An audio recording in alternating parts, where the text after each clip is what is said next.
आजकल ये बातें चल रही हैं कि कंप्यूटर साइंस का क्या स्कोप खत्म हो गया है, क्या आईटी इंडस्ट्री अब सैचुरेशन पॉइंट पे पहुंच गई है। तो आईटी इंडस्ट्री में सबसे ज़्यादा जो प्रोजेक्ट्स आते हैं वो फाइनेंशियल इंडस्ट्री के आते हैं।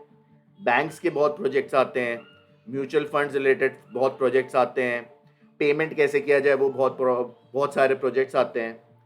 और कोविड के बाद कंप्यूटर साइंस में और ज़्यादा बूम आ गया है। एक तरफ ये बात हो रही है कि नहीं, मैकेनिकल में ऑटोमेशन बढ़ रहा है, तो वहाँ पे जॉब्स जा रहे हैं। और जो ये ऑटोमेशन बढ़ रहा है ये दो वजहों से बढ़ रहा है। एक, ये इलेक्ट्रॉनिक्स के साथ बढ़ रहा है और कंप्यूटर साइंस के साथ बढ़ रहा है। ये तो मैं मैकेनिकल इंडस्ट्री की बात कर रहा हूँ। और अब हम आते हैं बायो रिलेटेड इंडस्ट्री में। तो बायो रिलेटेड इंडस्ट्री में बायो इन्फॉर्मेटिक्स बहुत बड़ी फील्ड है, जहाँ पे बाहर तो इतना ज़्यादा काम हो रहा है कि केटल, जो आपकी केटल्स होती हैं, काउज होती हैं, शीप्स होती हैं, उनकी हेल्थ मॉनिटरिंग, उस पर बहुत ज़्यादा काम हो रहा है जो एआई को यूज़ कर रहा है। जितना जीनोम सीक्वेंसिंग होती है वो सारी एआई को यूज़ करके होती है। ये सब बायो इन्फॉर्मेटिक्स है। बायोमेडिकल की अगर बात करें तो बायोमेडिकल के अंदर जितने भी हॉस्पिटल में इक्विपमेंट बन रहे हैं उसकी सारी प्रोग्रामिंग कंप्यूटर साइंस है। अगर हम बिजनेस की बात करें तो ज़ारा जैसे स्टोर्स जो हो गए वो पूरी तरह से डेटा एनालिटिक्स पे निर्भर डिपेंड होते हैं, पूरी तरह से डेटा एनालिटिक्स पे डिपेंड होते हैं। तो कंप्यूटर साइंस का स्कोप तो बढ़ ही रहा है, कम नहीं हो रहा है। इवन अगर आप कंपनीज देखो तो आजकल ऑनलाइन कंपनीज जितनी भी हैं सब कंप्यूटर साइंस पे डिपेंडेंट है, जिसे हम टेक्नोलॉजी के नाम से जानते हैं। आजकल बोला जाता है टेक्नोलॉजी डिपेंडेंट कंपनीज हैं। जोमैटो ले लो, पेटीएम ले लो, अन अकेडमी ले लो, एजुकेशन में अन अकेडमी ले लो, या बायजूस ले लो। तो ये तो अगर डिलीवरी वाली, लास्ट स्टॉप डिलीवरी वाली बात करें कंपनीज की, जैसे कि जोमैटो, स्विगी, बिग बास्केट, ये सब कंप्यूटर साइंस का यूज कर रही हैं। या फिर आप पेमेंट जैसी कंपनीज की बात करें, क्रेडिट कार्ड कंपनीज या इंश्योरेंस कंपनीज, पेटीएम, गूगल पे, ये सब भी, या क्रेड आ गई जो नई कंपनी, ये सब के बैकग्राउंड में टेक्नोलॉजी है जो हायर करना ही पड़ता है उन्हें। ऐसे लोग जिनको पाइथन आता हो, जावा आता हो, क्लाउड कंप्यूटिंग आता हो, साइबर सिक्योरिटी आता हो, ये सब चीज़ें बहुत ज़्यादा ज़रूरी हैं। साइबर सिक्योरिटी तो बहुत ज़्यादा ज़रूरी है, एआई तो बहुत ज़्यादा ज़रूरी है।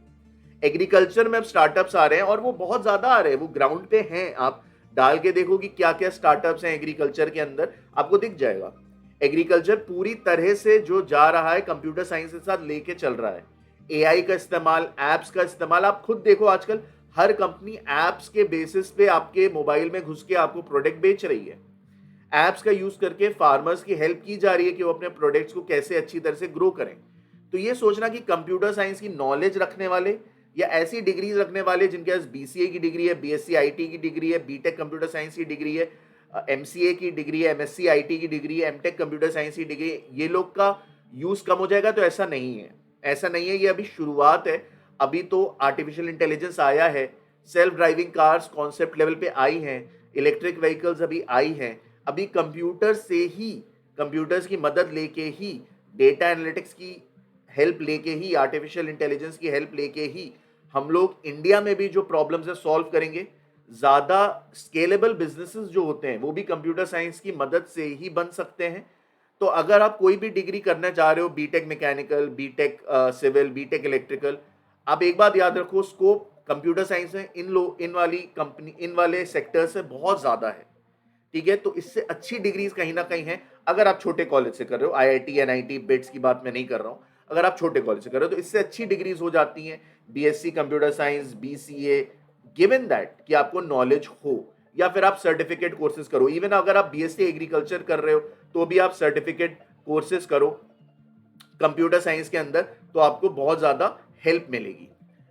तो हमने एग्रीकल्चर की बात करी, हमने बायोमेडिकल की बात करी, हमने बायो इन्फॉर्मेटिक्स की बात करी, हमने बिजनेसेस की बात करी। इसके अलावा अगर आप कंप्यूटर साइंस देखो तो एरोस्पेस इंजीनियरिंग में आजकल जो कंपनीज आ रही हैं, अभी थोड़ा सा वॉर की वजह से थोड़ा सा रुक गया है क्योंकि बजट अब डिफेंस की तरफ ज्यादा जाएगा। इवन डिफेंस में आ जाते हैं हम लोग, तो mechanical engineering plus computer science आजकल डिफेंस है। मिसाइल्स, सैटेलाइट्स, सबका कम्युनिकेशन जिस तरह हो रहा है, हमें कंप्यूटर साइंस चाहिए। उन्हें हम अगर कंट्रोल कर रहे हैं, हमें कंप्यूटर साइंस चाहिए। एरोस्पेस में हम बात करें, अगर हम रॉकेट लॉन्च कर रहे हैं, सैटेलाइट्स लॉन्च कर रहे हैं जिससे हमें डेटा मिल रहा है, हमें कंप्यूटर साइंस चाहिए।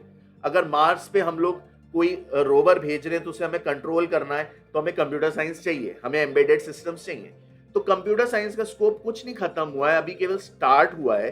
इवन रोबोटिक्स भी अभी पूरी तरह से नहीं आई है, और रोबोटिक्स के अंदर कंप्यूटर साइंस है, इलेक्ट्रॉनिक्स है, मैकेनिकल है।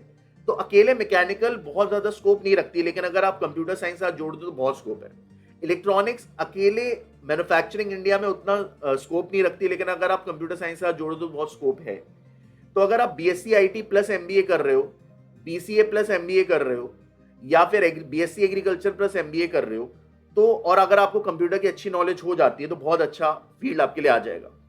या फिर अगर आप कंप्यूटर साइंस में और जाना चाहते हो तो अगर आप सर्टिफिकेशन कर रहे हो क्लाउड कंप्यूटिंग का, और आप कंपनीज जैसे देखो अमेजॉन का अपना AWS है, या फिर माइक्रोसॉफ्ट का अपना जो अजूर करके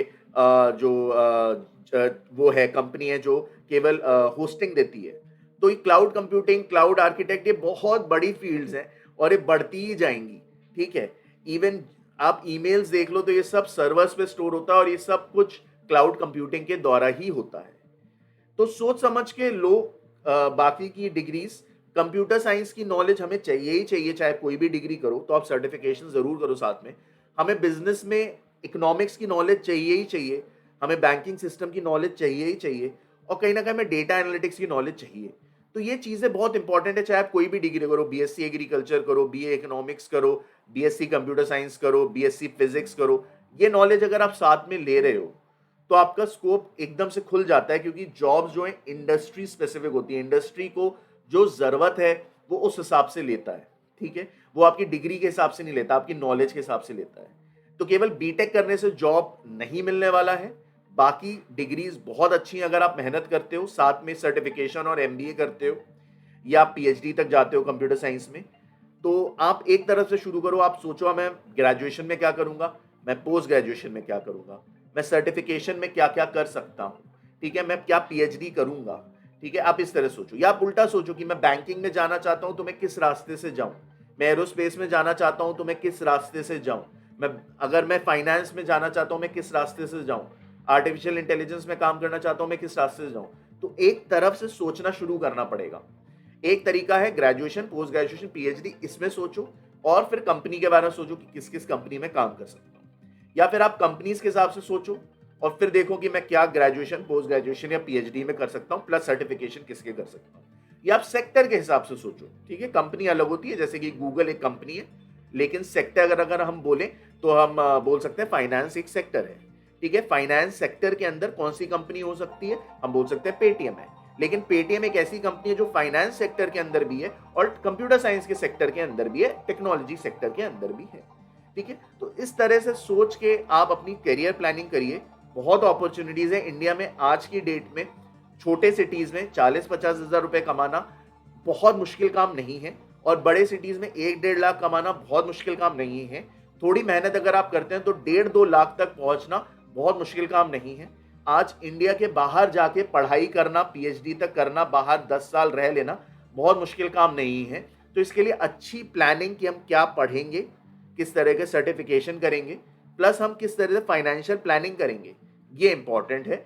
बाकी आपके हाथ में है, आज बहुत सी अपॉर्चुनिटीज है। हमारे साथ अगर आप पेड काउंसलिंग लेना चाहते हैं, हमारे साथ चलना चाहते हैं, अपने करियर को बनाना चाहते हैं, हमारा नंबर दिया गया है। हम लोग ऑनलाइन काउंसलिंग भी करते हैं, और प्लस हमारा ऑफिस लखनऊ के अंदर है, आप वहां भी मिल सकते हैं। काउंसलिंग प्रोसेस, ग्रेजुएशन में क्या डिग्री करनी है, पोस्ट ग्रेजुएशन में क्या करनी है, पीएचडी करनी है कि नहीं करनी है, सर्टिफिकेशन क्या करना है, कौन से सेक्टर को टारगेट करना है, कौन सी कंपनी को टारगेट करना है, ये सब इंक्लूडेड है। तो इसमें सारा हम आपके साथ चलते हैं, और प्लस हमारे वीडियोस हैं, जरूर सब्सक्राइब करिएगा। Thank you very much.